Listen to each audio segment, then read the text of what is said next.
அக்கா அவங்களும் நல்லா அலெக்சால பாட்டுலாம் கேட்போம். அவங்கள போய் அவங்க அலெக்சால பாட்டு சொல்றது அல்டிமேட்டா இருக்கும். அலெக்சா பிளே அப்படிமாங்க. அதுக்குள்ள அலெக்சா மறந்துடும். நம்ம யாரும் கூப்பிட்டாங்களே அப்படின்னு திரும்பி பார்த்து யாரும் இல்லை அப்படின்னு அவங்களுக்கு அவங்க கிரகம் எது சொன்னாலும் அந்த பாட்டை தெலுங்குல போடும். பல்லாங்குழியின் அப்படின்னாங்க, அது தெலுங்குல பாடும். தம்பி இது என்னப்பா எது சொன்னாலும் தப்பு தப்பா போடுதுப்பா. எங்கேயாவது கிளம்பி நான் போயிட்டு அக்கா நீங்க பாத்துக்கங்க அப்படின்னா அவங்க உள்ள குக்கிங் பண்ணும்போது பார்த்தோன்னா வெளில நல்லா லவ் சாங்ஸ் ரொமான்ஸ் சாங்ஸா ஓடும்.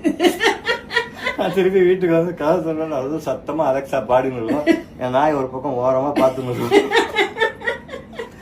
அது தெலுங்குல பாடும் தமிழ்ல பாடும். அவங்க அதை பத்தி கவலையே பண்ண மாட்டேன். நான் எது கேட்டாலும் தெலுங்கு தான் போட்டு பரவாயில்ல தெலுங்குலேயே நான் கேட்டுக்கிறேன்.